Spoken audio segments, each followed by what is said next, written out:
นานมาแล้วมีชายหนุ่ม2 คนพี่น้องอาศัยอยู่ด้วยกันเพราะพ่อกับแม่ได้ตายจากไปนานแล้วพ่อของพวกเขาได้ทิ้งที่นาเอาไว้ให้จำนวน1 ไร่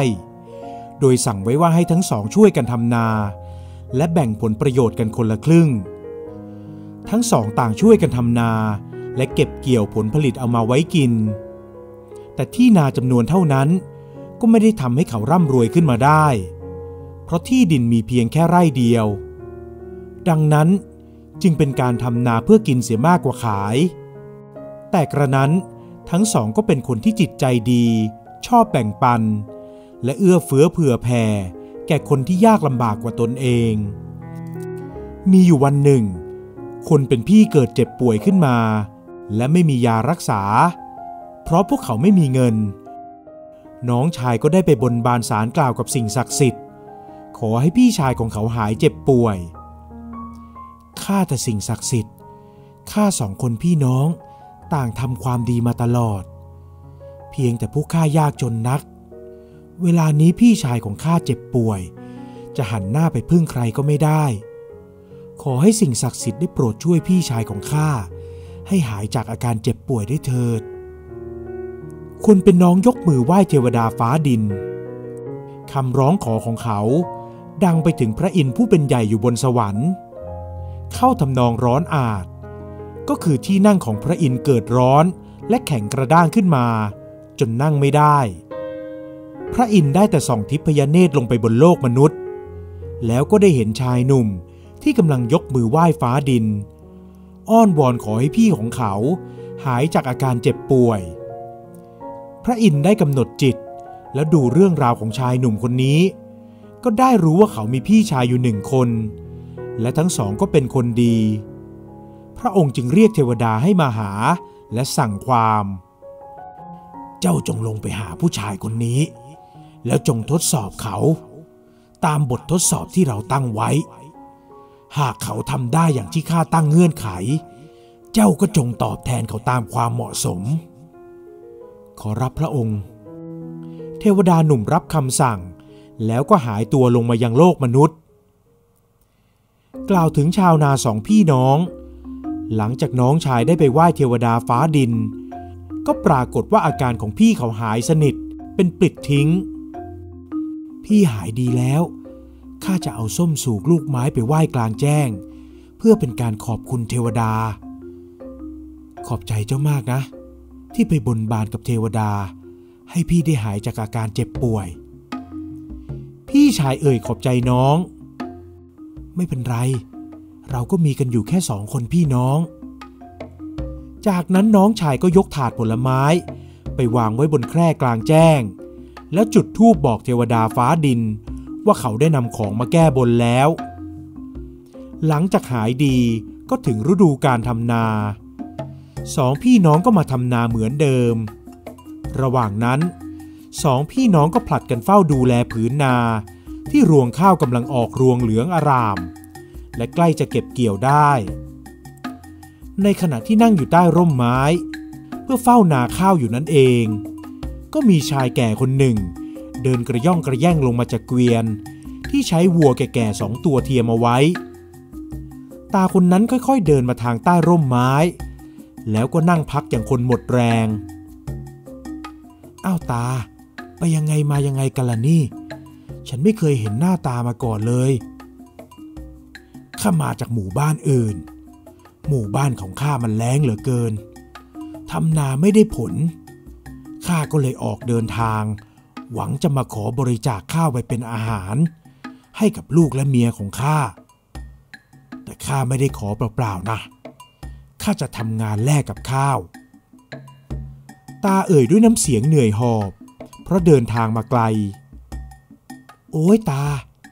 สภาพอย่างตานี่คงทำงานไม่ไหวหรอกข้าคงไม่ใจไม้ไส้ระกำใช้งานตาเพื่อแลกข้าวหรอกนะเอาอย่างนี้ข้าจะแบ่งข้าวให้ตาไปกินแต่คงแบ่งได้แค่ส่วนของข้าเท่านั้นเพราะนา1 ไร่นี่เป็นของน้องชายข้าครึ่งหนึ่งขอบใจมากนะพ่อหนุ่มพ่อช่างเป็นคนใจบุญสุนทานเสียจริงๆตาเอ่ยขอบคุณพร้อมกับยกมือไหว้ปลกตาไม่ต้องไหว้ข้าหรอก เดี๋ยวข้าจะอายุสั้นเสียเปล่าๆตารออยู่ที่นี่ก็แล้วกันเดี๋ยวข้าจะเดินกลับไปที่บ้านไปแบ่งเอาข้าวเปลือกมาให้ตานะเจ้าเป็นคนดีเอื้อเฟื้อแก่คนยากไร้ข้าขอให้เจ้าสมปรารถนาในทุกสิ่งที่เจ้าหวังนะตาคนนั้นเอ่ยอวยพรแหมถ้าคำอวยพรของตาเป็นจริงข้าก็หวังให้ข้าวในนาของข้านี่มันกลายเป็นทองคำเวลาที่ข้าลงมือเกี่ยวในทุกฤดูก็แล้วกันถึงเวลานั้นอย่าว่าแต่แบ่งข้าวเปลือกเลยตาข้าจะให้ข้าวสารตาเอาไว้กินทั้งปีเลยก็ยังได้ชายหนุ่มพูดกลั้วหัวเราะแล้วรีบเดินกลับบ้านก่อนจะกลับมาพร้อมกับกระสอบใส่ข้าวเปลือกแล้วยกใส่เกวียนให้ตาด้วยตัวเขาเองตาเอ่ยอวยพรให้อีกมากมายก่อนจะค่อยๆขึ้นเกวียนแล้วก็บังคับวัวให้ลากเกวียนออกไปชายหนุ่มมองตามตาจนเกวียนลับตาไปแล้วก็กลับมานั่งเฝ้านาข้าวของเขาคืนนั้นชายหนุ่มก็นอนฝันเห็นชายคนหนึ่งที่มีรัศมีเรืองรองสว่างไสวเขาบอกว่าตนคือเทวดาแล้วอำนวยอวยพรให้ชายหนุ่มสมหวังอย่างที่ตั้งใจเมื่อตื่นนอนชายผู้พี่ก็มานั่งงงว่าเขาได้ปรารถนาสิ่งใดกันเพราะลืมไปแล้วว่าตนได้พูดอะไรกับชายแก่เขาจึงคิดว่าตนเองฝันเพราะกินมากจนเกินไปและไม่ได้ใส่ใจกับความฝันนั้นเขายังคงใช้ชีวิตเช่นเดิมคือการสลับไปเฝ้านากับน้องชายคนละวันฝ่ายชายผู้น้องวันหนึ่งที่เขากำลังเดินถอนหญ้าตามริมคันนาอยู่นั้นก็มองเห็นชายแก่เดินกระย่องกระแย่งเข้ามาหาและเอ่ยปากขอปันข้าวเปลือกจากเขาสักหน่อยเพราะหมู่บ้านของตนนั้นแห้งแล้งไม่มีฝนตกมานานแล้วโดยจะช่วยทำงานเพื่อแลกกับข้าวเปลือกชายผู้น้องก็เหมือนกับพี่ของตนคือเป็นคนที่จิตใจดีเขาได้แบ่งข้าวเปลือกให้ชายชราโดยช่วยยกไปใส่ไว้ในเกวียนเหมือนที่พี่ชายของตนทำเช่นกันพ่อหนุ่มเอ้ยเจ้าช่างเป็นคนจิตใจดีเจ้ามีสิ่งใดที่ปรารถนาบ้างเล่าข้าขอให้เจ้าสมหวังในสิ่งที่เจ้าปรารถนาสิ่งที่ข้าปรารถนาก็มีอยู่2 อย่างเท่านั้นละตาข้าอยากให้นาข้าวของข้าได้ผลดีในทุกฤดูเก็บเกี่ยวได้มากๆและได้มีภรรยาที่เป็นคนดีเป็นคู่คิดที่ดีของข้าขอให้เจ้าสมหวังเถิดนะชายแก่อวยพรและบังคับวัวให้ลากเกวียนจากไปคืนนั้นชายผู้น้องก็ฝันเห็นเทวดาเช่นเดียวกับพี่ของเขาในฝันนั้นเทวดาได้อวยพรให้เขาสมหวังและแล้วข้าวในนาก็สุกเหลืองอร่ามได้เวลาเก็บเกี่ยวชายผู้พี่ลงมือเก็บเกี่ยวก่อนและก็พบว่าเมื่อเขาลงมือเกี่ยวข้าวรวงข้าวของเขาก็กลายเป็นทองคำเขาดีใจมากและนำข้าวไปเก็บเอาไว้ในบ้านเป็นอย่างดีโดยไม่ได้บอกกับน้องชายของตน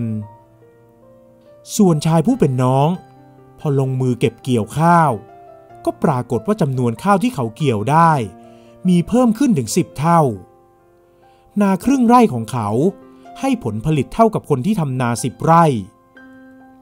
เขาบอกข่าวดีนี้กับพี่ของเขาโดยบอกว่าน่าจะเป็นเพราะคำอวยพรของชายแก่เป็นแน่เขาถึงได้ผลผลิตมากถึงขนาดนี้เมื่อได้ผลผลิตมากในทุกฤดูชายผู้น้องก็นำข้าวมาเก็บเอาไว้กินให้เพียงพอตลอดทั้งปีที่เหลือก็จำหน่ายเมื่อได้เงินมาเขาก็นำเงินไปซื้อที่ดินขยายพื้นที่ทำนาออกไปเรื่อยๆกลายเป็นคนที่มีที่ดินจำนวนมากและได้แบ่งที่นาให้คนที่ไม่มีที่ได้มาเช่าที่เขาทำนาชายผู้น้องมีเงินทองมากขึ้นเรื่อยๆเขาก็ได้นำเงินนั้นไปสู่ขอหญิงสาวจากต่างหมู่บ้านคนหนึ่งเธอเป็นคนขยันขันแข็งรู้จักกินรู้จักใช้ไม่ฟุ่มเฟือยเมื่อสามีทำนาจนได้ข้าวมาจำนวนมากเธอก็เปิดร้านขายข้าวในตลาดมีเงินทองเพิ่มพูนมากขึ้นเรื่อยๆในขณะเดียวกันชายผู้พี่ที่ทุกครั้งเมื่อเขาลงมือเกี่ยวข้าวเปลือกของเขาจะกลายเป็นทองเขาได้นำทองไปขาย และปลูกบ้านหลังใหญ่โตกลายเป็นเศรษฐีผู้มั่งคั่งเขานำเงินทองไปสู่ขอหญิงสาวซึ่งเป็นลูกเศรษฐีคนหนึ่งมาเป็นภรรยาเมื่อทั้งสองครองคู่กันก็ใช้เงินอย่างสุรุ่ยสุร่ายฟุ่มเฟือยกินใช้อย่างไม่คิดเพราะชายหนุ่มคิดว่าเมื่อถึงฤดูเก็บเกี่ยวฤดูใหม่นาข้าวของเขาก็จะให้ผลผลิตที่เป็นทองคำอีกแต่หากเขาไม่ทำนาทองก็จะไม่เกิดขึ้นดังนั้นเขาจึงต้องทำนาทุกปีเหมือนเดิมส่วนภรรยาของเขาก็เอาแต่ใช้เงินอย่างมือเติบไม่คิดจะทำงานทำการซ้ำยังเล่นการพนันจนเสียเงินเสียทองเป็นจำนวนมากในบ่อนชายผู้พี่รักเมียมากจึงไม่คิดจะตักเตือนและเขาเองก็ยังใช้เงินทองในการซื้อความสุขใส่ตัวด้วยการทุ่มเงินให้กับหญิงบริการเวลาผ่านไปชายผู้พี่ยังคงใช้เงินฟุ่มเฟือยเหมือนเดิมแต่เขาก็ได้ทองมาทุกครั้งที่ลงมือทำนาและเกี่ยวข้าวส่วนน้องชายก็มีฐานะดีขึ้นทุกปีจากการทำนาและให้เช่าที่นารวมถึงรายได้จากร้านค้าของภรรยาหลายปีต่อมาพระอินทร์ที่เคยให้เทวดาลงมาทดลองใจและช่วยเหลือชายสองพี่น้องก็คิดถึงเรื่องของพี่น้องสองคนนี้ขึ้นมาจึงลงไปดูสองพี่น้องนี้ด้วยตัวเองและในวันหนึ่งขณะที่ชายผู้พี่ยังคงนั่งเฝ้าที่นาอยู่ใต้ร่มไม้เหมือนเดิมก็พบว่ามีชายแก่เดินกระย่องกระแย่งมาหาพ่อหนุ่มจำข้าได้หรือเปล่าชายแก่เอ่ยถามจำได้สิทำไมข้าจะจำตาไม่ได้ข้าไม่ได้มาที่นี่หลายปีแล้วเพราะฝนฟ้าอากาศที่หมู่บ้านข้าสมบูรณ์ดีแต่ปีนี้ฝนแล้งอีกแล้วนาข้าวของข้าไม่ได้ผลเลยข้าเลยจะมาขอปันข้าวเปลือกในนาของเจ้าสักหน่อยจะได้ไหมพอได้ยินชายชราพูดอย่างนั้นชายผู้พี่ก็ไม่พอใจทันทีเพราะเงินทองของเขานั้นหมดไปจากการใช้จ่ายของภรรยาและตัวเขาเองเขาจึงเฝ้ารอฤดูการเก็บเกี่ยวในปีนี้เพื่อที่จะเกี่ยวข้าวเปลือกและให้มันกลายเป็นทองคำแต่เมื่อจู่ๆชายชรามาขอปันข้าวเปลือกเขาจึงไม่พอใจและนั่นหมายความว่าข้าวเปลือกที่จะกลายเป็นทองของเขาต้องมีส่วนหนึ่งที่พร่องไปข้าไม่แบ่งข้าวให้ตาหรอกข้าขอนิดเดียวเท่านั้นข้าไม่ได้ขอมากดอกแล้วข้าจะช่วยงานเจ้าทดแทนชายชราเอ่ยขอร้องไม่ได้ข้าให้ตาไม่ได้หรอกข้าต้องการข้าวในปีนี้มากถ้าข้าแบ่งให้ตาข้าวของข้าก็จะหายไปไม่เหลือพอให้ข้ากับเมียได้กินพ่อหนุ่มเอ๋ยลูกเมียข้ากำลังจะอดตายข้าขอปันข้าวเปลือกสักนิดเถิดนะตาอ้อนวอนแต่ชายผู้พี่ก็ไม่ยอมใจอ่อนซ้ำยังขับไล่ตาให้ไปเสียให้พ้นถ้าพูดกันไม่รู้เรื่องก็ไปเสียจากนาไปให้พ้นข้าไม่อยากเห็นตามาป้วนเปี้ยนที่นี่อีกไปเขาไล่ตาเหมือนหมูเหมือนหมาชายชราน้ำตาซึมและเอ่ยพึมพำกับเขาเพราะเจ้าเป็นคนแบบนี้ต่อไปนี้สิ่งที่เจ้าเคยมีมันก็จะหายไปแน่ตาแก่นี่ยังมีหน้ามาสาปแช่งข้าอีกเหรอไปให้พ้นนะก่อนที่ข้าจะไล่ตีแกให้ตายชายหนุ่มตะโกนพลางคว้าไม้จะมาไล่ตีตาแก่ค่อยๆเดินไปที่เกวียนแล้วบังคับวัวให้ลากเกวียนจากไปวันต่อมาเป็นเวลาที่ชายคนน้องต้องมาเฝ้านาเพื่อเตรียมเก็บเกี่ยวข้าวแม้เขาจะมีที่นามากมายแต่เขาก็สำนึกบุญคุณในที่นาผืนที่พ่อเคยมอบให้เป็นมรดกเขาจึงมาทำนาผืนนี้ทุกปีในขณะที่เขากำลังเดินดูวัชพืชในนาอยู่นั้นชายแก่ก็เดินมาหาเขาพ่อหนุ่มอ้าวตานั่นเองตาหายหน้าไปไหนมานานเสียหลายปีชายคนน้องร้องทักชายชราด้วยรอยยิ้มที่จริงใจ ฝนฟ้าบ้านข้าสมบูรณ์ดีมาหลายปีแล้วข้าก็เลยไม่ต้องไปขอข้าวจากใครเขาแต่ปีนี้ฝนแล้งอีกแล้วนาไม่ได้ผลข้าเลยจะมาขอปันข้าวเปลือกจากเจ้าเสียหน่อยได้เลยตาข้ายินดีแบ่งข้าวเปลือกให้ตาว่าแต่สงสัยว่าเกวียนของตาคงจะใส่ข้าวเปลือกไม่พอหรอกนะเพราะข้าวนานี้วิเศษนักหากเก็บเกี่ยวไปเท่าใดมันก็จะเพิ่มพูนขึ้นอีกเป็น10 เท่าเอาอย่างนี้ข้าจะให้คนงานของข้าเอาข้าวเปลือกใส่เกวียนไปส่งให้ตาถึงที่บ้านเลยดีไหมชายหนุ่มอย่างคนใจดีไม่เอาข้าขอแค่นิดเดียวพอเจ้าหนุ่มตาจะเอานิดเดียวจริงๆเหรอใช่ข้าขอนิดเดียวพอเจ้าบอกเองไม่ใช่เหรอว่าข้าวในนาของเจ้าจะเพิ่มพูนขึ้นเป็น10 เท่าถ้าอย่างนั้นข้าขอข้าวแค่กระสอบเดียวก็พอได้เลยตามาข้าจะไปเอาข้าวที่บ้านของข้ามาให้ตารออยู่ที่นี่นะชายคนน้องบอกก่อนที่จะรีบกลับไปที่บ้านของตน